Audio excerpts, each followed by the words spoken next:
Hey guys, welcome back to a Heart to Heart. I'm so glad you're here. I hadn't had one of these in a couple of weeks. Remember last week we did, what did we do? An A-listers. We did a little bit of tips on doing sales and auctions. And I told you I was going to alternate between A-listers and Heart to Heart. But I decided to do it Heart to Heart today. Though I really didn't want to talk so much just about me because as I told my coworker the other day when I asked him to do a couple of meetings for me this week, I'm literally afraid to answer the phone.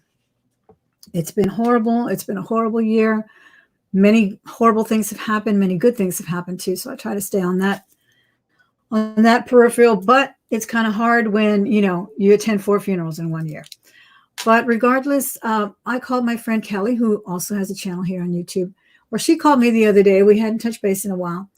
And one of the first things she said when I asked her how she was that she was battling depression or really been succumbed by a lot of depression. So I thought that might be a good topic to bring to Heart tonight. Not so much because we want any kind of drama or oversharing or any of that, but it's just a subject that is so vast and also gray, very, very gray. Many people don't understand much about it. Many people are in denial about it. I'm going to let you meet my friend Kelly. If you haven't met her, she has a wonderful channel here on YouTube. It's Hip Flipping Mama. And I'm going to let you listen to her introduction about herself, and then we'll get back to a couple of questions. And if you have any questions or comments, please feel free to leave them in the comment section. You're on. Hi guys, it's Mama. My name is Kelly, aka Hip Flippin' Mama, aka Mama. I have a YouTube channel called Hip Flippin' Mama.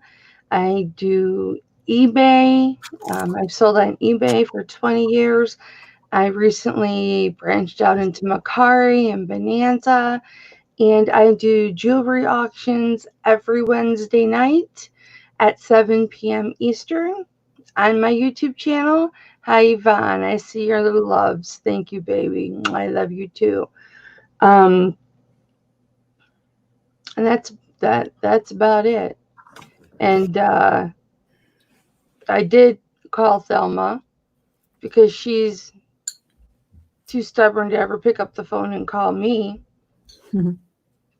And that is the first thing that I said to her was just boom, because she saw my face and she's like, what's going on? I'm like, I'm just battling my depression right now. Depression's a lifelong battle. Sometimes it affects you, sometimes it doesn't affect you. Sometimes it's anxiety that affects you, and sometimes it's not. Usually for me, it's my anxiety. But lately, it's been my depression. So I said, yeah, let's talk about it. I have no problem talking about it. Let me ask you something, Kelly, because I guess I'm a layman. I don't know all of the terms. A lot of people throw terms around pretty easily, and many of them have firsthand experience and have been, in therapy and everything like that. But when you say anxiety, how does that manifest itself with you? What does that mean to you, anxiety? My anxiety is I can have a panic attack, or I can obsess over something, in my head and worry about it so much that it consumes my life. It's all I think about. I can have a fear about something and it'll be all I think about. I'm I'm just obsessed with what could go wrong or whatever, or if exciting events coming up, and I'll have anxiety over it. We'll be at the movie theater and they'll show a movie preview of a scary movie or something like that, and I can't take it. My nerves are just shot. I can't take it. So that's what my anxiety is. And I'm on more medication than I was before. I went to a psychiatrist because I didn't think my medicine was doing what it was supposed to be doing. So I made an appointment with a psychiatrist, got a referral from my doctor, and the psychiatrist gave me an add-on for anxiety, something to take 3 times a day, and it's working really, really well for anxiety. Working really, really well. Um, and I talk to a counselor once a week, and I thought that would be good. I didn't feel like I really needed it, but I had been talking to her. I had seen her a couple of times before the pandemic, and now we do it on the computer. And this last week was the first week where I popped up, and first thing she said is, "Kelly, what's wrong?" The first thing she said, "Kelly, what's wrong?" And we talked, and she's like, "I've never seen this side of you before." And I said, "No, you're not going to unless I'm going through it." I mean, I still have moments of happiness. It's not like, I'm in this dark, dreary place forever. If Tom and I are watching a funny movie, I'll laugh with it. When I do my auctions on Wednesday, I'm so excited to see everybody, and so excited just to have that party for 3 hours. I can hardly contain my excitement, that's real. I get excited to see everybody on Wednesdays, but it's the day, the getting yourself through the day, mundane type of stuff where your mind takes you places. And, like when you hit me up and asked me if I would do this, I said, I'm laying down. I wasn't sleeping, but I was just laying down. Yeah. And with my fibromyalgia, I have a lot of fatigue and whatnot, but my fatigue and laying down and resting of late, the last couple of weeks, has been depression. It hasn't been my fibro. But I just have to get myself out of this. Yeah. I've got to jerk myself out of this. And I gotta ask you about therapy, though. I mean, it seems to me kind of foreign to be able to open up to someone that you don't know. But then again, I'm sitting here and I've opened up with you many times about different things. You've opened up with me about many things, and other people that I've met through this social media. And I've met you in person, but that's just kind of very unusual. I haven't met very many people that I've met here online in person, but I was very happy when I met you in person. And regardless, even before we had met in person, we did kind of open up and share things. And how does one come to actually open up with a stranger? Did you find that? I mean, I guess the professional would know what to ask you, or did you shop around for a therapist? Were there therapists? No, I took what they gave me. And, when I saw the psychiatrist, he was a man. And I really only saw him for medication management, for him to change my medication around. And hello to everybody I know in the chat. I love you guys. I can't go through you one by one. Thank you all for being here. Yeah. He's medicine management, but when I met my counselor, she was a woman, and I instantly was like, oh no, a woman. I don't know if I can get along with a woman. Really? I think the opposite. I don't know if a woman's going to be able to handle me. Yeah. Because I can have a potty mouth. I can go off. I can say some things that are pretty shocking that's happened in my life, that I've done in my life as a child for coping mechanisms. Mm-hmm. And, this little tiny fragile, woman. She just laid it all out there right away, and we got into it, and she knows how to handle me. Awesome. That's And wonderful. yeah, she knows how to handle me. And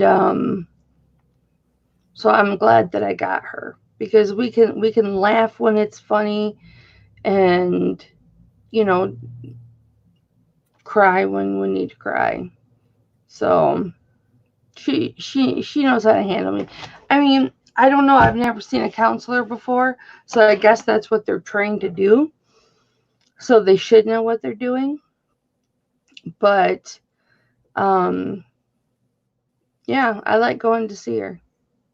Because when I've heard from people that have done this also and have just started to seek counseling, a lot of the complaints I hear are they don't really say anything to me. They're just agreeing with me, or they're just disagreeing with me. Have you ever Mm-mm. experienced anything like that? And how is it on computers now with you? Are you comfortable with doing it on computer?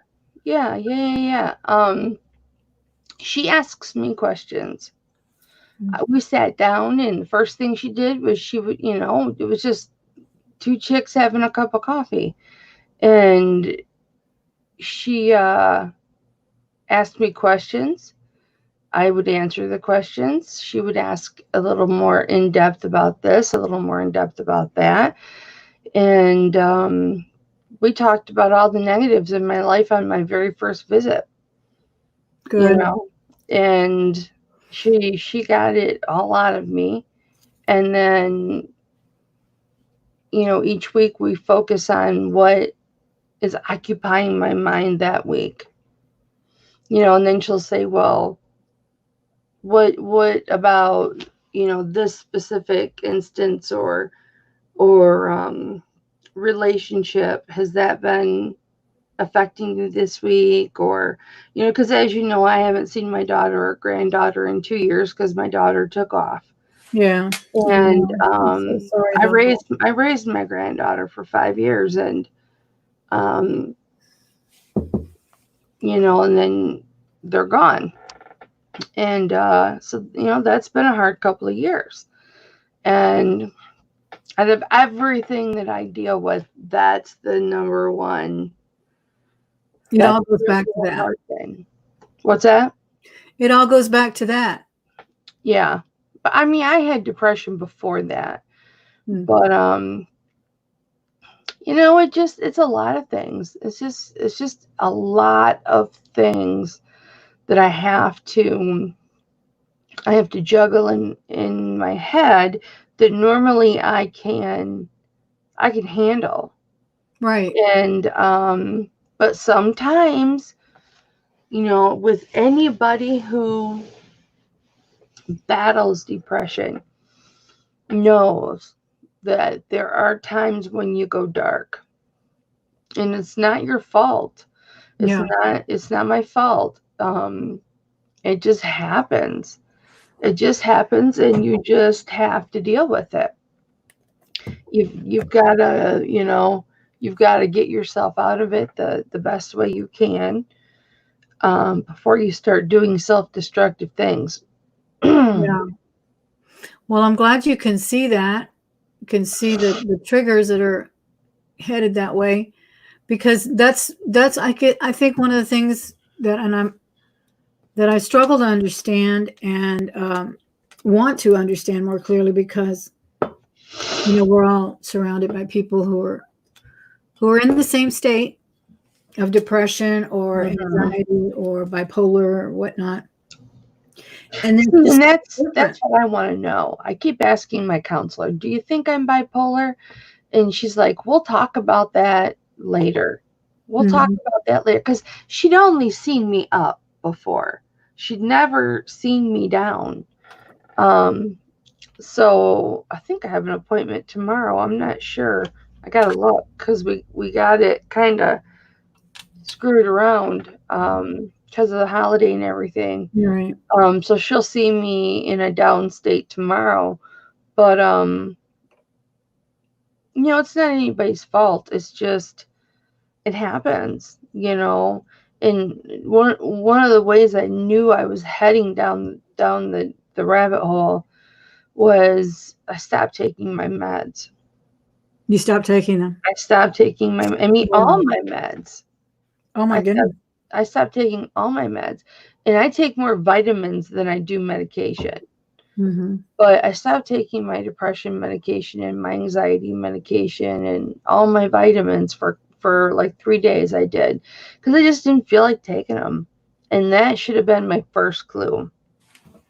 That I was starting to find a dark spot, because that's the one thing you don't want to do. So then I got back on my meds, and it was only a few days I hadn't taken them. Got back on my meds, got back on my horse. Everything got back in my system, and I'm still feeling really down, but at least I'm healthy. So it's the meds do what they're supposed to do.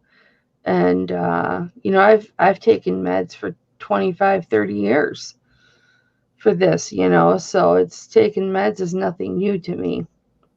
I've taken them for a long time. Oh, thank you, Rachel. You guys, look, I'm just gonna tell you this flat out. For all of you that are concerned about me in the chat, you don't have to be concerned about me. Just because I agreed to discuss this and you're all seeing me in a down spot, I'm okay. All right. I am okay. I will pull out of this. I still have my loving husband. I still have my loving son. I still have my boys, Anthony and Nate, um, my YouTube family. I still have all my YouTube boys. I've got Thelma. I've got all of you guys, and everything's going to be okay. I know I'm not alone. And that's the most important part of this. This is just something that, when you battle with depression, you go through. And,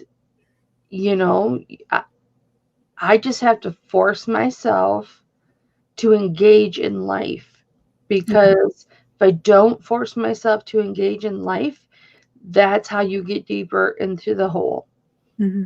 That's how you get deeper into the hole. And so that's what I was going to ask you about.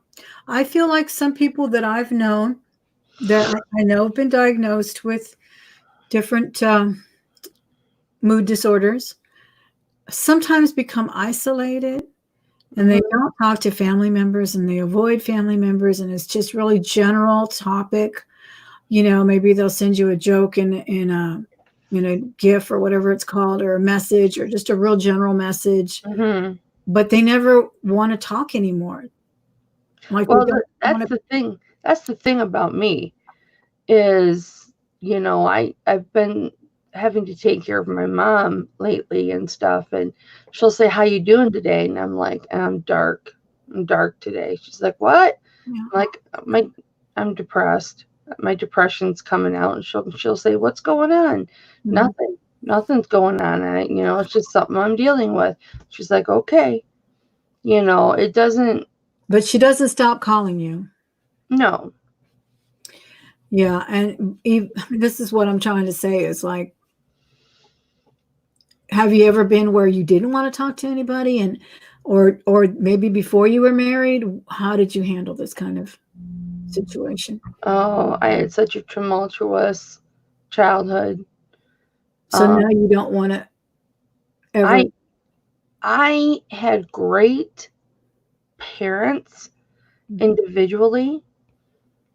And together they could be great, but they fought a lot. My dad was very rough. And it was just a kind of like a tough backwoods, even though we didn't live backwoods, but you'd cut yourself, Dad would say, get the needle and thread, you know.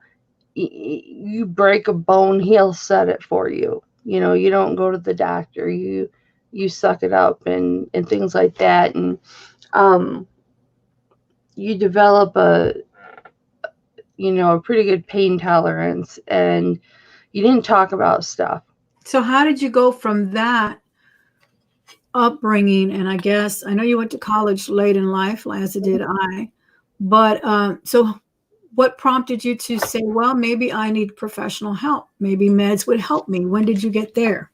That was shortly after our kids were born. I was still in my 20s, and I'll never forget. And I had some good times in childhood too. It wasn't all rough. I had roof over my head. I had food on my table. My dad was a good provider. My mother was a good mom. My dad was always there. So please don't think negatively of them, okay? Mm-hmm. But there was definitely depression as a child and anxiety as a child, a lot of it. But my husband and I were sitting, I'd gone to the doctor. He went with me. I got prescribed depression medication. And we were sitting in the booth waiting for breakfast to come. And I had my little pill right there in my cup of coffee. And my husband said, just pick it up and put it in your mouth. Mm-hmm. And I said, I can't do that. And he said, why not? And I said, this has been the hardest thing that I've ever done.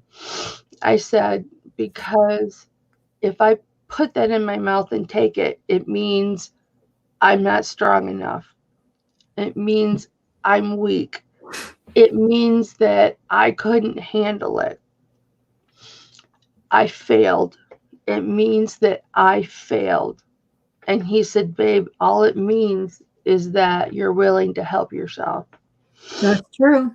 And I picked it up and I put it in my mouth and I swallowed it. And that was the first day of having a happy life. I was happy before, but having a life that was more consistent, not so up and down. Mm-hmm. But, I tell people all the time that getting help when you need it is the strongest thing that you can ever do. It's not because you're failing. It's not because you just couldn't do it. It has to do with chemical breakdown in your body and in your brain. And it's not your fault. You didn't fail. You actually are more brave because you seek treatment. I think you're absolutely right about that. We don't hesitate to inject ourselves with insulin when we need it, or take a heart med or high blood pressure med when we need it. But yet the stigma over this is still there, even for our own self-destruction. It's just incredible. Oh, yeah. It's absolutely. Yeah, absolutely. I don't have a problem opening up to people at all. You could be a stranger, sitting on the same park bench as and I'll open up to you. I am an open book. I'll talk about anything to anybody, anytime, and that's just how I am.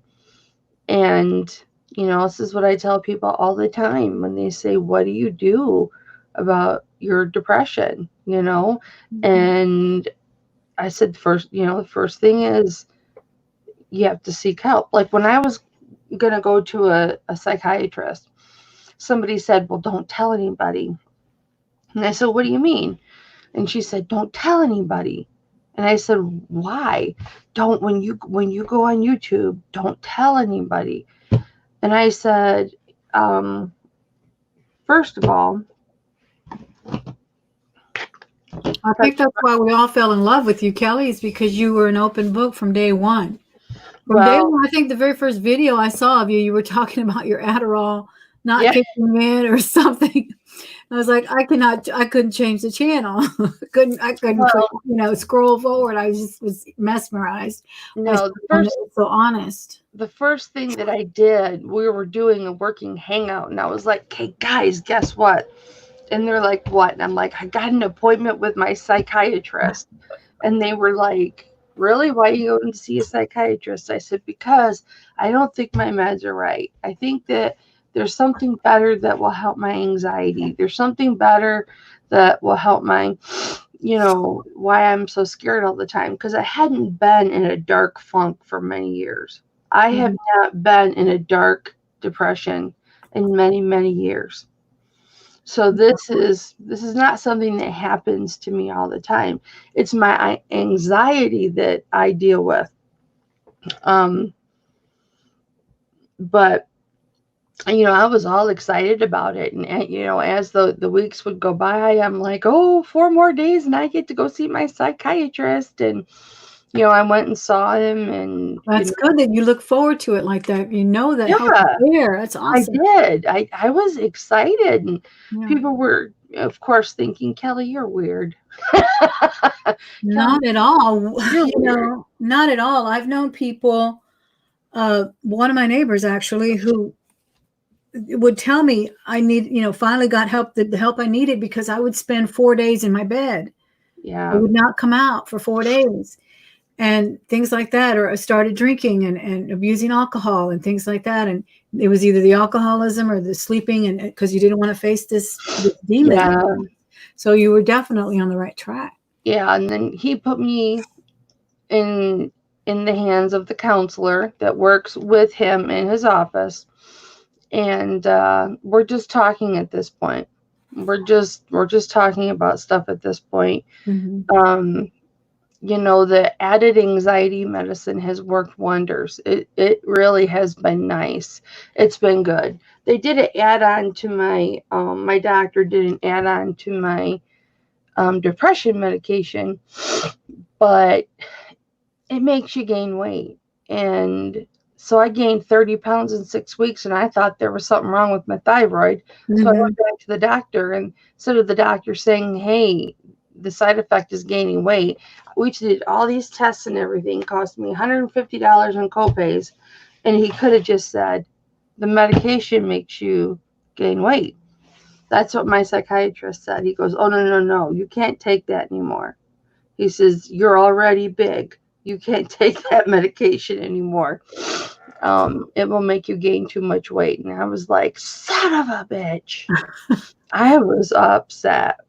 Well, that's interesting that you told us about your anxiety, because I always thought I know someone else who called her issue anxiety attacks, but she would literally run out of breath for no reason. She would say, like, I'd be at this really nice restaurant or something, or having dinner with my husband, and then all of a sudden I would just feel like a hot, and she was young, so it wasn't a hot flash. I would just feel like this cold sweat over me, and I just had to leave because I almost felt like I was having a heart attack. Like, it was really physical.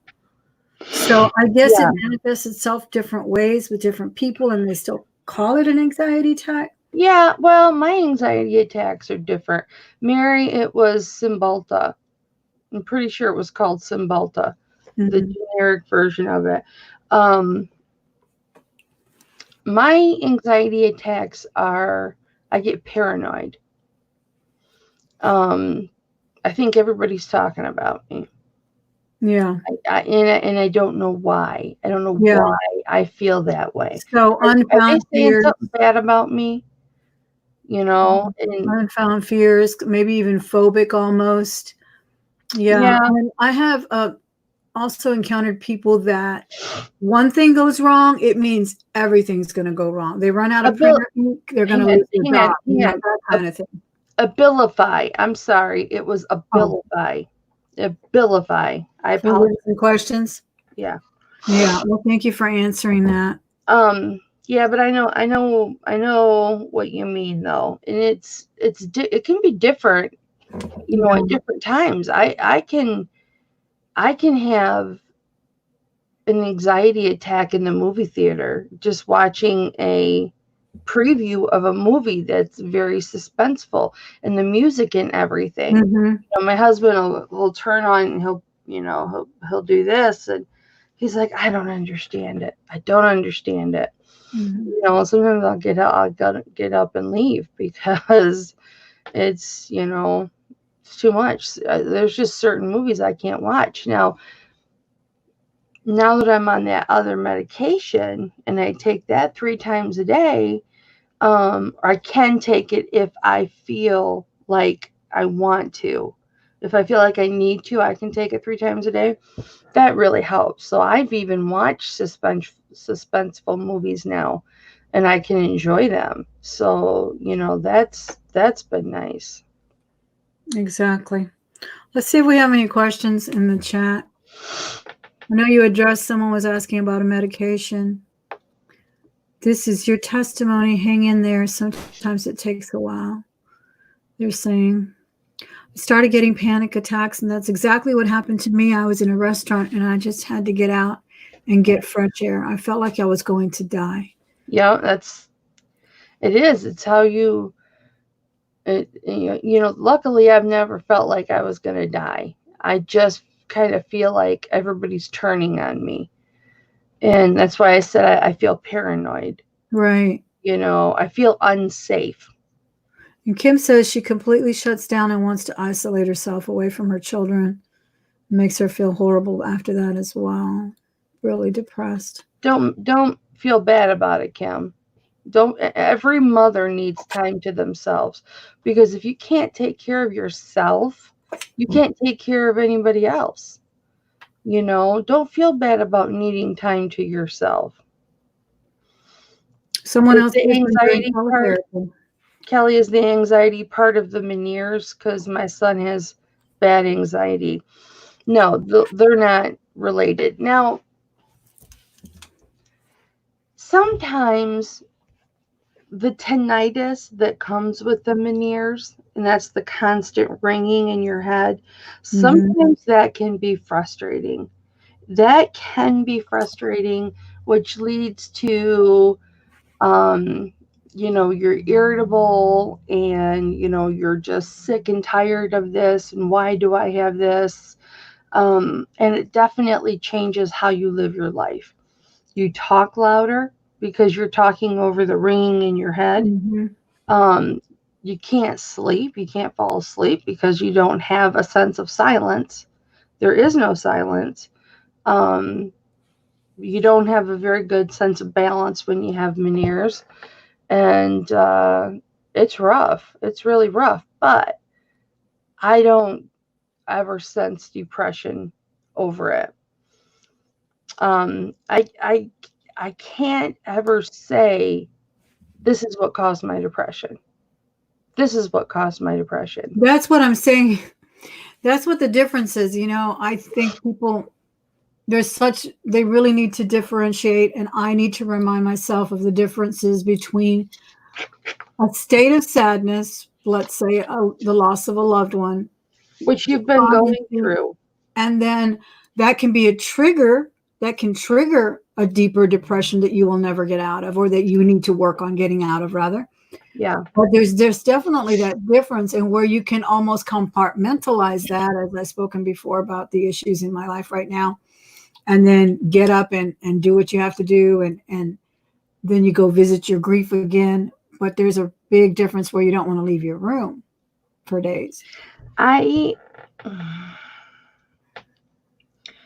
don't get where I don't want to leave my room for days. I'll have days like today was one of them that I just want to curl up in bed and relax.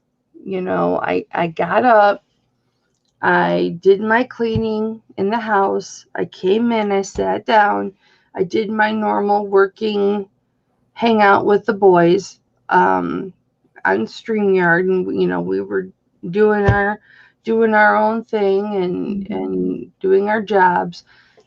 My husband, or hip flipping daddy as I call him, got home from work. So then, I say, bye boys, mama loves you, and then I go spend time with my husband for a few hours. We'll watch TV or whatever, and then we went and lay down. And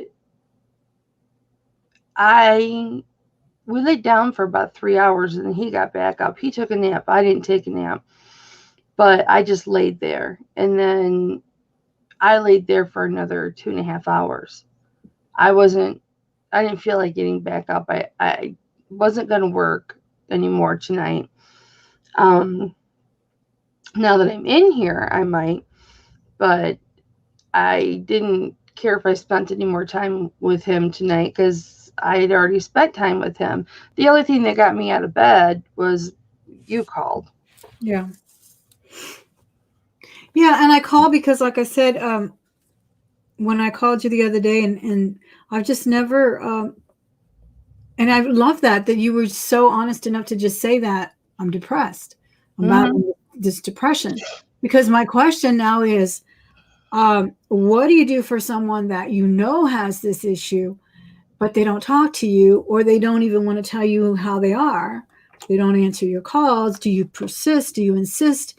Were you ever in a state where you like brushed off your family and Yeah. thought you could handle it on your own and not even reach out to anyone, even to say I'm okay?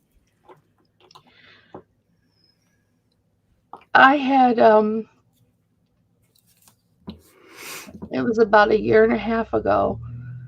I had a pretty big breakdown, and I stupidly put a post on Facebook or Instagram about I'm taking a break. Mm-hmm. I'm taking a break from social media. Don't worry. And I was really feeling it about my granddaughter, and I was in so much physical and emotional pain because of that. And I mean physical pain because of it. And at that point I thought I'm going to die without her. I'm just going to die without her. I'm never going to see her again. And the moment that I posted, please don't contact me, please don't hit me up, give me my peace, give me my silence, just leave me alone. Boom, my phone was going off. Boom, boom, boom, boom, boom. And I didn't want to hear from anybody. That's why I asked for silence. But that's when people care. Yeah. That's when that, people care. And, I've had friends that have had depression issues, and really good friends. And there are times when you have to call them because otherwise they need to be slapped out of it, or they're going to go further down the rabbit hole, and you need to stop it. And as being someone that's been through that, I don't want to see that happen. There's certain people that I will do that with to a certain extent. You can only help someone to a certain extent, and then they have to pick it up. I have to pick myself up. I have to make the decision to beat this shit. I have to make the decision to get my ass moving and be more active than I have been, to get those endorphins going. Right, right. Get that purpose in my life. And my life has been so mundane, and it's not been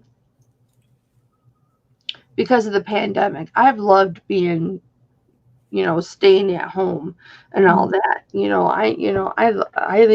I've enjoyed that. That hasn't changed my life a bit. My husband still goes to work. He's an essential worker. So our lives haven't changed because of the pandemic, unless we go out and get food from my mom or something like that. But so it's got nothing to do with that. It's got to do with me and my self-motivation and my self-love, and being proud of myself. I haven't been feeling that way, and I just need to get off my ass and do what I need to do to get myself out of this. And Mhm. I have been. I'm slowly climbing out. I'm slowly climbing out. But as far as friends contacting me, trying to talk me through things, no, I haven't had any phone calls and stuff. But it's not something that I've been swinging a flag over my head. I'm in a Well, sometimes depression. you can tell, though, you can tell a person's mood and demeanor has changed. I sensed it in some of your videos when you come out. I sensed a little bit of a pall over it in some way. But I guess my point is, when are we intruding and when are we not if we contact someone? Hey, here's my thing. And this was part of what was I was one of the things I was down about. I'm not saying it's what pushed me in depression. I had a couple of people that sent me aggravated messages. Okay. Oh, wow. Two different people, aggravated messages. What is wrong with you? Why aren't I good enough for you anymore? You never call me anymore. And the other one was, what have you been doing with yourself? How come I don't hear from you? Yeah. It's pretty rude that I don't hear from you. And my response back to both of these people, they were with about 4 days apart, was, I still love you. I still care about you, but the phone works two ways. And that was my message. And then they, both kind of responded the same way. Well, that's a point. That's a point. You Yeah, got to. that's true, though. That's what I said to you. That's You're very like, true.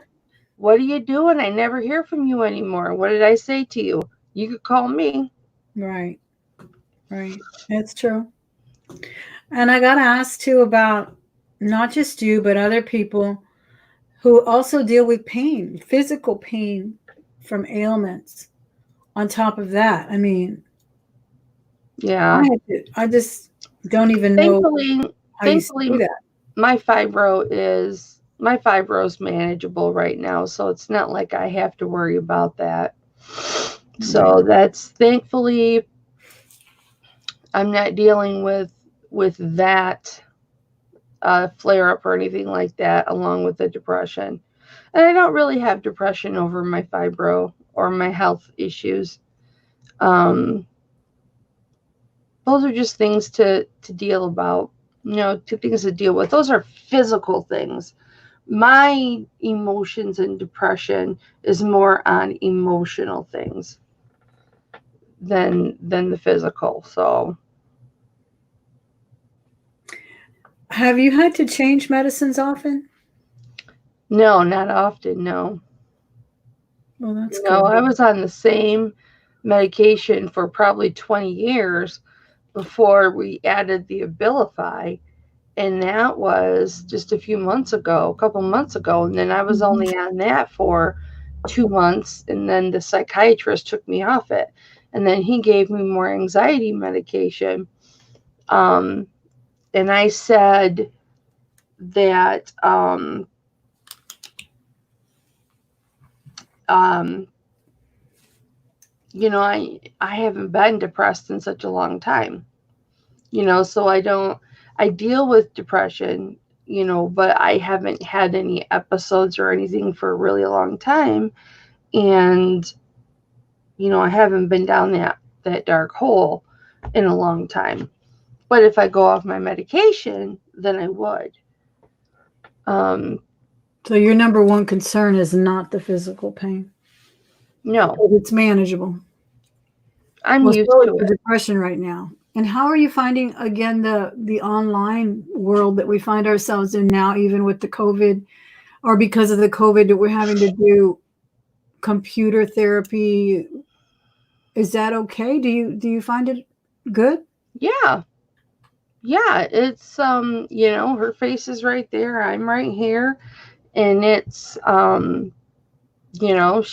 she asks me questions. And um this this last appointment was quite a bit different because I was like I am now.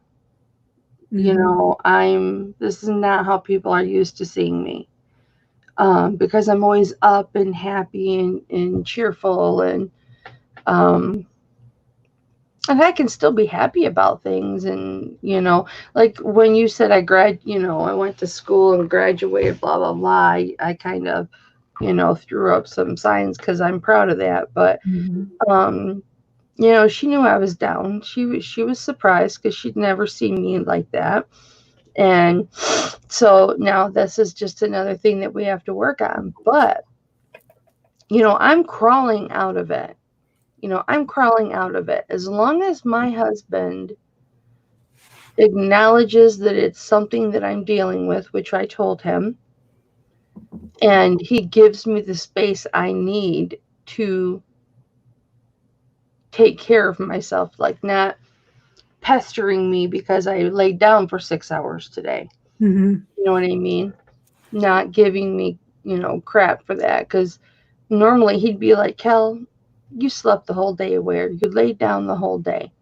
There's so much you could have gotten done. No, he hasn't said anything like that because I told him, I said, I'm in a depression right now, and just don't be surprised when I'm so quiet, because I talk all the time. That when I'm so quiet, or I don't want to talk, or I just want to do what I want to do. Has nothing to do with you. It's just me trying to take care of me. So, and there's different things that people do that give them happiness. Like me right now, watching a movie with my husband, having a snack or eating a pizza, watching a movie, that brings me happiness.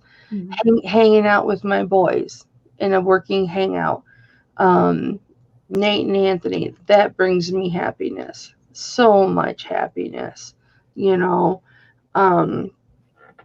they make me feel needed. I'm a mother with a heart full of love.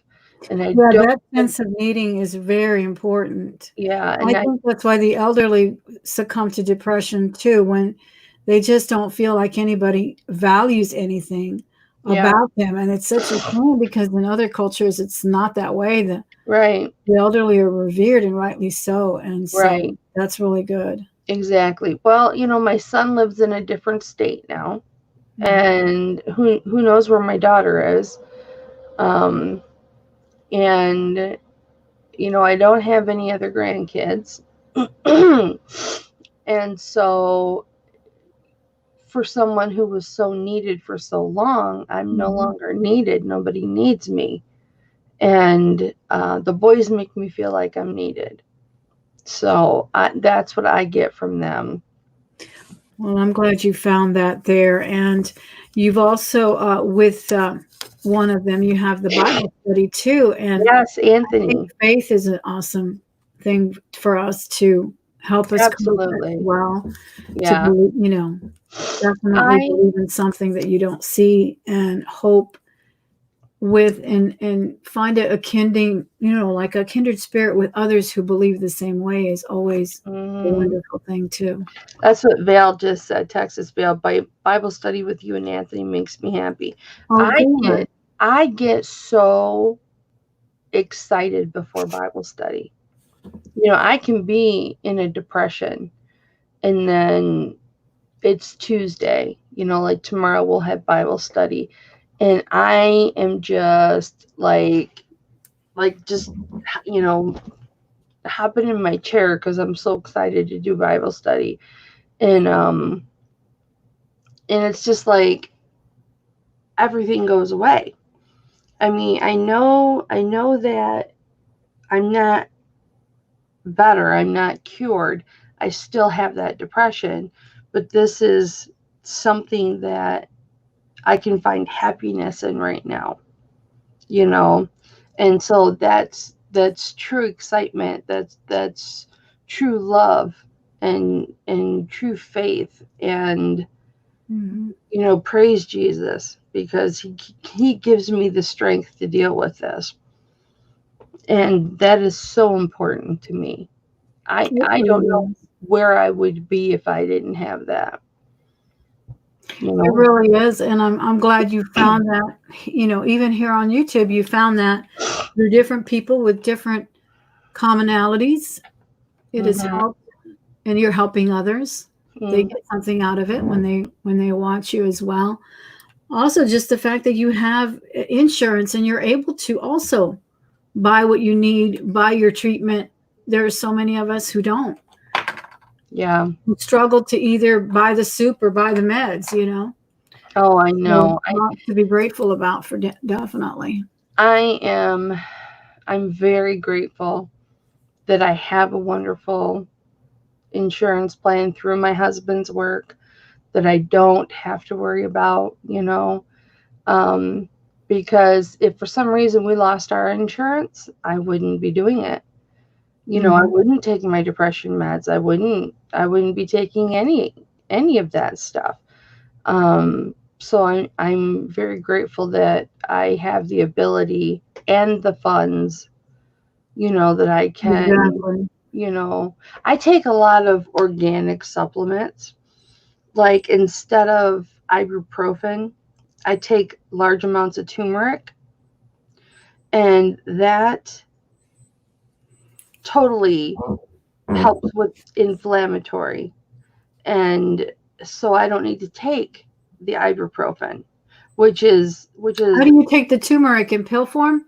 it comes, yeah, look, it's a big horse pill, Okay. but it's turmeric and black pepper in it, and I'll I'll have show to I'll, write that down.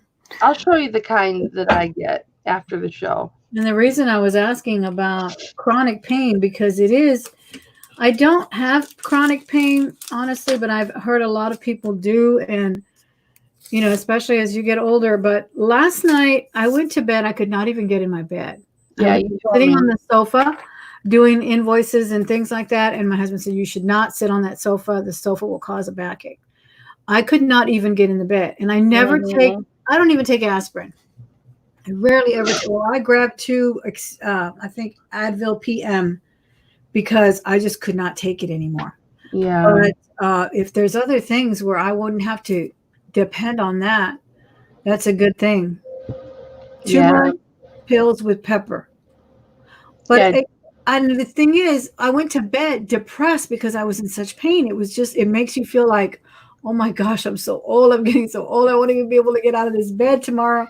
And Now, then when crazy, you, I got when, up like with no pain at all this morning, and the pain's gone. But it will come hmm back when I abuse my body like that, I guess. hmm You know.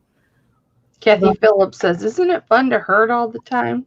Kathy there's Phillips. nothing worse than hurting all the time. Hmm. I can't even imagine people with real ailments, or people that are battling cancers and things like that. And and I've lost two aunts already to cancer, and I'm looking back on it, and one of them had a 3-year battle, and the other one had a basically about 2-year battle, and then some longer. And it takes a strong person to go through that emotionally. It really Yeah, does. Many of us, me included, want to just hop back in that bed and yeah. hide under the blanket. It It's really is hard. horrible. Sherry Malo says, "I think Kelly is an empath, ultra sensitive angel." Well, I don't know about the angel part, but definitely empath. I like to help people. I like to counsel people, and I do a lot through our ministry that Anthony and I have. But I take on the pain of other people. I take on their stress. I take on their pain. I take on their worry. And I wish I didn't. Yeah. I wish I didn't, but I can't help it. I have so much love in me that your problem becomes my problem. Um, and I can't help it. I'm just supposed to help people, that's just what I'm supposed to do.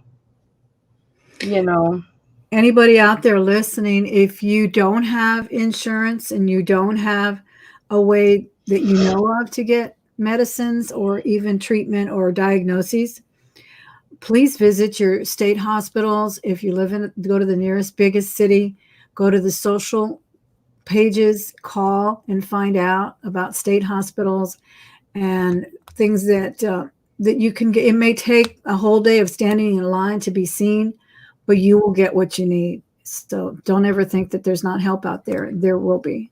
This country has no concern over mental health. It just doesn't. And Well, I think it's getting better, honestly. If we focused more on mental health, Mm-hmm. you would have less homeless, less crime, and less self-mutilation in this country, because people are self-medicating. I know what self-medicating feels like. And, it the reason that I'm not afraid to talk about, anything I might be going through is because I'm a normal person. I'm just like everybody else. The only difference is I'll open my mouth up and talk about it. The stigmas have to go. Mm-hmm. The stigmas have to go.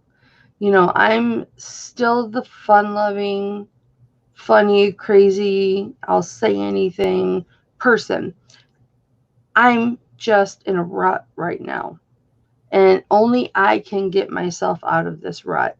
And I am pulling myself out of this rut, because I was really dark before. When I say dark, it's just that place where you don't want to communicate. You don't want, that's when I stopped taking my pills. Right. You don't care. I don't care what happens. I don't care if I take my pills. I don't care if, I've sold that on eBay. I'll send it tomorrow or what, and I don't stay in that place for very long because I don't let myself. And I'm pulling out of this, you guys. I'm pulling out of this. It's just going to take some time.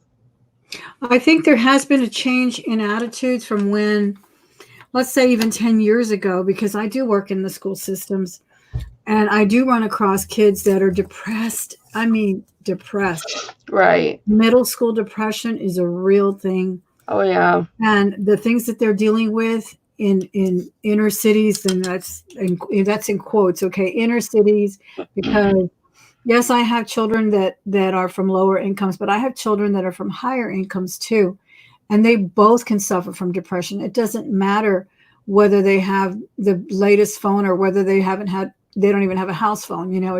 It does not matter. It doesn't have a prejudice. Mm-hmm. But I think we are handling it a little bit better. I know we have a lot of improvement to do, lots of room for improvement, because many times people tend to think that when one is violent or starting arguments, let's say a young man just fighting with everything, with the teacher as well as the kids, there's this deep hurt in there somewhere. Mm-hmm. We can just stop with the reprimands and the threatening and find out what's going on. And I think we're looking towards that. They have these things now where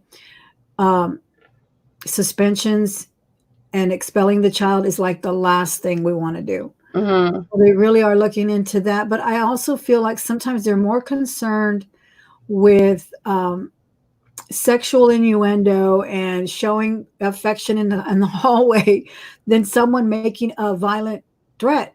It just depends on who's watch they're on that day. One teacher can see, somebody hold hands and they lose it. But if somebody threatens to punch somebody in the nose, they just think, oh, they're just boys being boys. Right. So you really have to learn to differentiate what is acceptable behavior and what is behavior that's starting to manifest itself and maybe even grow into something bigger. Violence and all of that. Yeah. So I think we are handling it better, but of course there's always room for improvement. And those of us, there are still some of us who don't believe in meds at all. There are many people. My daughter won't take meds. Yeah. And she, in my opinion, is in a depression, has been in a deep depression for many years, and she won't take medication.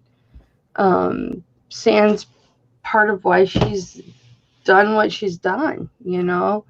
I don't know. I have a lot of things that are negative in my life right now, but I have a lot of things that are positive, and I have to focus on the positive. Yeah. It's not my wish to dwell in the negative because I want to be happy. You And know, we're not saying that meds are the answer for everyone. Everyone is an individual, and they have to determine that for themselves. I know there are special places just for talk therapy. Then there are places they won't see you unless you know that that's what you're there for, is to get meds. So yeah. there's different schools of thought on that. I'm not here to give you my opinion for either one because I have no experience with it. But Kelly did have some experience to share with us, so I appreciate that. Sherry, I'm the baby of 4. I was the youngest.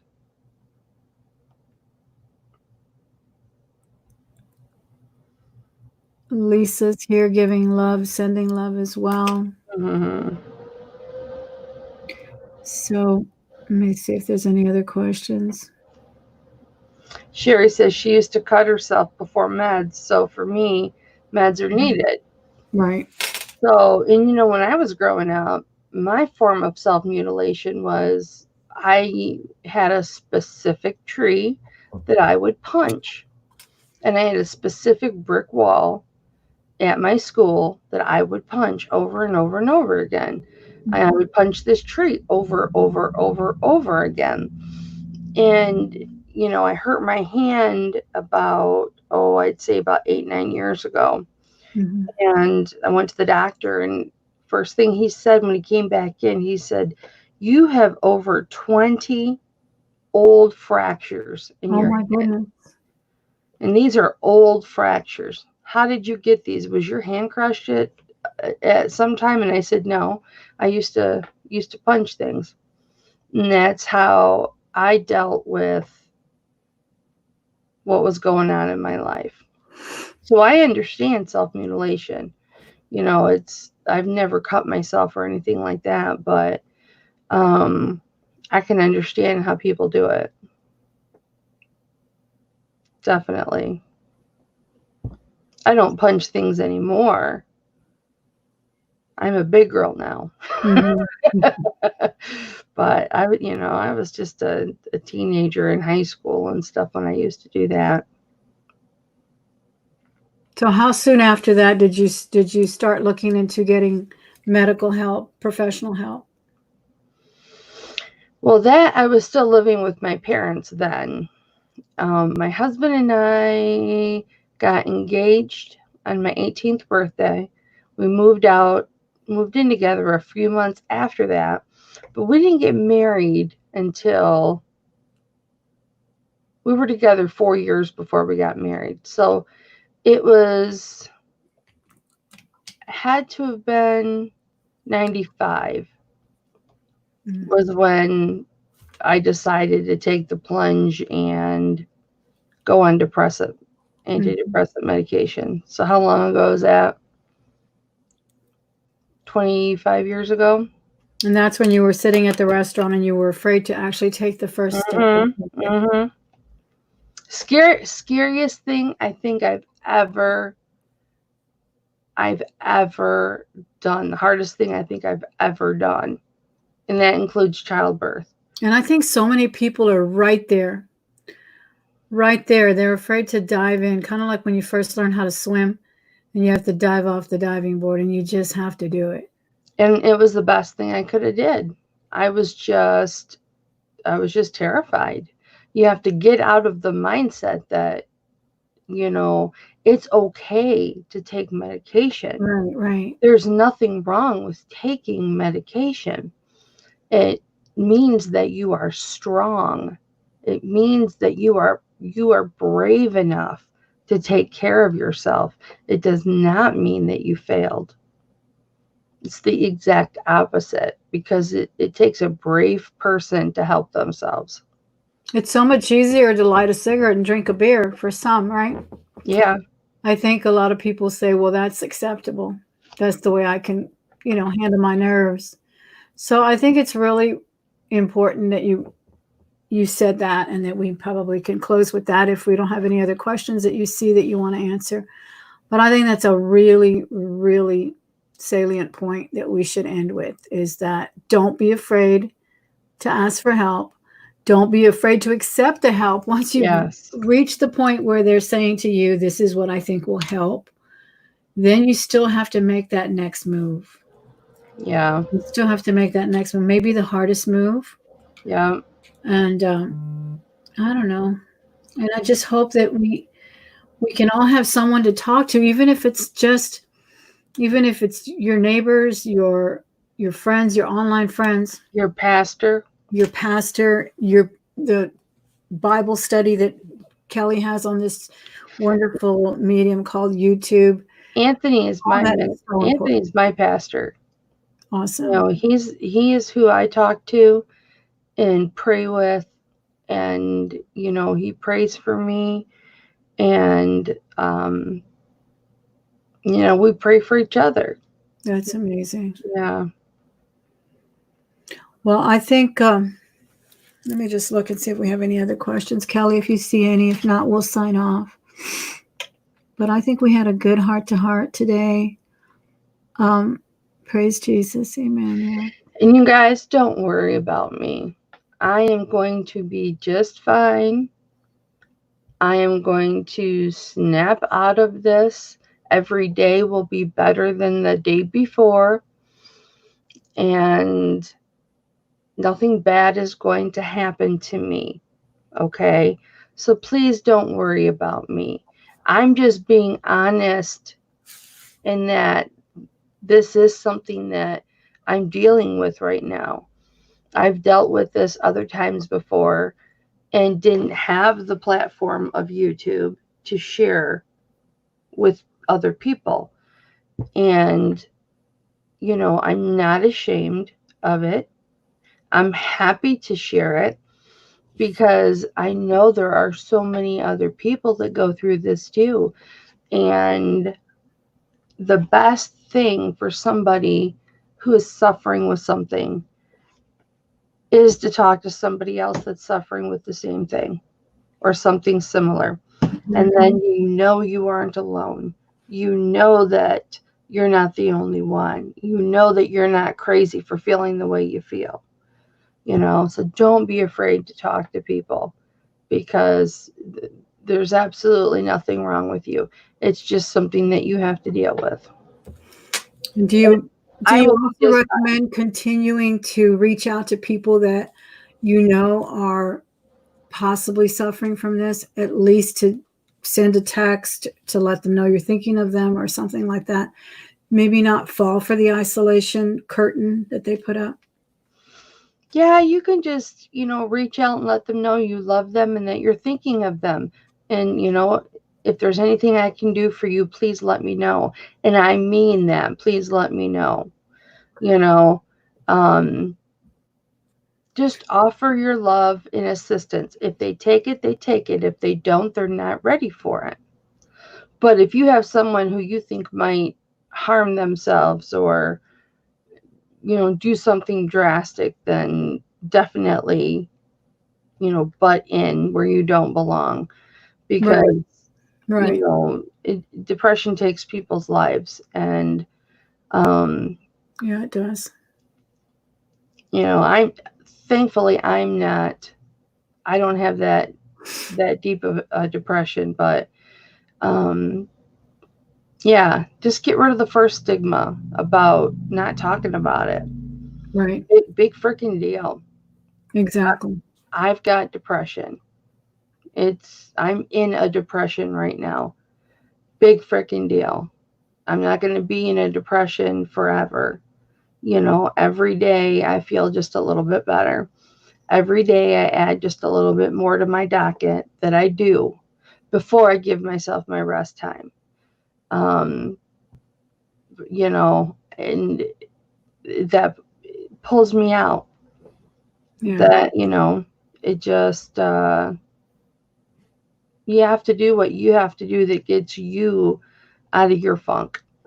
You know, I do what I do is usually I have my dogs, and Yeah. that gets me out of my depression. And as you guys know, I lost 5 dogs in 2 years. Right. So I don't have my dogs. I have my cat, but he's not allowed in the bedroom, but I let him in there anyway. My husband doesn't like him in the bedroom. So that's the one thing I struggle with right now. I don't have my precious who knows all my secrets, Exactly. you know. Buddies. So, but Yeah. I'm going to be just fine, you guys. Don't worry about me. Please pray for me that I get out of my depression quicker. But I'm going to be just fine, you guys. Well, we Okay. will do that. We will definitely do that, Kelly. And like I said, this really wasn't a planned talk. It was just No. something that came through a conversation. And I had told you guys before that I may have guests on my Heart to Heart, may not. Kelly and I did a wonderful series last summer where we interviewed resellers, and that was a lot of fun. And hopefully we can do that this summer. But we will definitely invite her back, and hopefully maybe even talk about other subjects that are close to the heart and that we can open up about. I'm glad you guys shared in the chat as well. Mm-hmm. Lots of very touching stories in there and comments, and I Thank you, appreciate it so much Leticia. because I read them, and even though I didn't read them out loud, the chat stays up. Everyone will read them, and you help someone when you talk about your circumstances as well.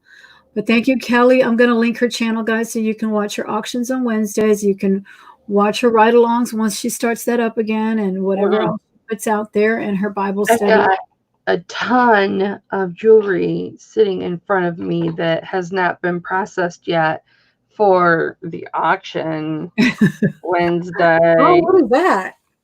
What? Ooh, pretty. I've got Pretty. I those love the last two. thing I got from you. Did, Oh, I love the ones with the little beads all around them. Those are like my favorite. that's a jasper. That's beautiful. And the one I bought from you 2 weeks ago, it had not only sterling, but it had an initial in it too. Did it I haven't really? looked- Yeah, I didn't look it up, but it looks like an A and a J kind of combined, or some kind of 2-letter combination in there. You could barely see it, but I haven't had a chance to look it up. But it does look like very old turquoise and really nice. Yeah, So Kelly has it's wonderful things. beautiful. Yeah. Yeah. Every time it's a small size, I'll go for it. As far as a ring size and a big ring. Well, But you you and check it out. I have a habit of wearing knuckle rings. Yeah. Like, this doesn't have to be a knuckle ring, but it works because it's flat and Yeah, I it's like the flat beautiful. ones so they don't protrude too much. Yeah, so I don't know where my other ring went. Oh, there it is. And jewelry makes you happy, right? When you get Oh, lost yeah. in that. Well, yeah. So, I mean, you and I will wear rings like this. So, you know, it doesn't matter for me if it's not my size because it'll fit one of my knuckles. Exactly. Or the bypass ones too. I love those. Oh, I love the bypass rings, except everybody keeps buying them off my fingers. Oh my goodness. Well, wait and show them to me. Bring them to auction. So thank you, Kelly, so much for joining us. I really do appreciate it. And everyone in the chat. I hope that you enjoyed the little heart to heart we had. We'll have more guests. And like I said, I hope Kelly and I can pick up in the summer as well. I still have 2 more weeks of school. So that's why I'm kind of out of focus, out of sequence during the day. I'm just trying to do other things that I need to do for school. Online work is so much harder than being in the classroom, guys. It's ridiculous. But do pop into Kelly's channel. I'll link it below. And if you want to, Kelly, you can put it in the chat in case. Well, can we put it in the chat now if you put a link? Yeah, yeah. I'll be dropping a preview video tomorrow, you guys, of some of the jewelry that'll be in the auction tomorrow night.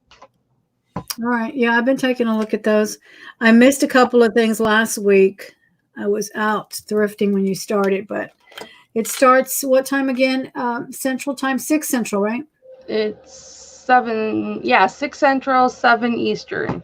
Okay. All right. Well, you guys have a wonderful night. Hit the thumbs up on the way out. Go subscribe to Kelly's channel if you haven't. You'll enjoy her. I'll drop the link here in just a second. Okay. All right. We'll do that. And thank you again for all of your comments. We so appreciate it. I'm going to go back and read each and every one of them. Leave comments below too. If you have anything that is pertinent to this conversation that can help someone in any way, or you've helped someone who refused help. And, we would love to hear about that and how we can help each other more and more through this. Appreciate you guys. Did you drop it, Kelly? I'm dropping it right now. Drop it. Nope. Oh, I screwed it up. Man. Hold on. Not a problem. You know what, Goddess? Thelma and I are very strong ladies. I don't even know if that's for my channel or not. Well, whatever. We are very strong ladies. That's why we get along together so well. Yes. And if it's not in the link there, I'm still going to put it in the description box. So, all right, guys, I'm going to let you go. I feel the back pain coming on again. Love you guys. Good night.